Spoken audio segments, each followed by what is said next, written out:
হ'ব লাগে আৰু উচ্ছেদ ঢিঙৰ উচ্ছেদটো বীৰ লাচিত সেনা অসমে খিলঞ্জীয়া জনগণৰ লগত তাত যিটো আন্দোলন কৰিলে তাৰ বাবে সেইটো উচ্ছেদ হৈছে আৰু তাৰ বাবে আমি চৰকাৰক ধন্যবাদ দিছোঁ।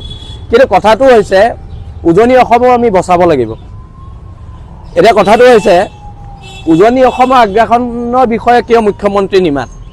চিন্তামণি গড়ত কেতিয়া উচ্ছেদ হ'ব তাক লৈ আমাৰ প্ৰশ্ন আছে। আৰু যদি চিন্তামণি গড়ৰ উচ্ছেদৰ বিষয়ে চৰকাৰে অতি শীঘ্ৰে স্থিতি স্পষ্ট নকৰে, বীৰ লাচিত সেনাই চিন্তামণি গড়ত ইতিমধ্যে আমাৰ আলোচনা বিলোচনা চলিছে, কিন্তু চিন্তামণি গড়ত কিন্তু এখন ভয়াৱহ সংঘৰ্ষ হ'ব আৰু তাৰ বাবে চৰকাৰ জগৰীয়া হ'ব। আৰু এই সংঘৰ্ষ যদি হ'ব নালাগে তেনেহ'লে অতি শীঘ্ৰে চিন্তামণি গড়ত উচ্ছেদ কৰক। চিন্তামণি গড়ৰ খিলঞ্জীয়া মানুহক বাংলাদেশী মূলৰ মানুহে হানি খুচি হত্যা কৰিবলৈ বাকী আছে। তেওঁলোকৰ অধিকাৰ, তেওঁলোকে আনকি মাছ মৰাৰ অধিকাৰ তাত হেৰুৱাই পেলাইছে আৰু বিশেষকৈ মিচিং জনগোষ্ঠীয় লোকসকলে তাত মাছ মাৰিব যাব নোৱাৰা হৈছে সেই সন্দেহযুক্ত মানুহৰ উৎপাতত। আৰু যদি মই পুনৰ কৈছোঁ এইখন বিজেপি চৰকাৰে উজনি অসমৰ চিন্তামণি গড়ত উচ্ছেদ নকৰে তেনেহ'লে চিন্তামণি গড়ত এখন সংঘৰ্ষ হ'ব আৰু এই সংঘৰ্ষৰ বাবে চৰকাৰ জগৰীয়া হ'ব।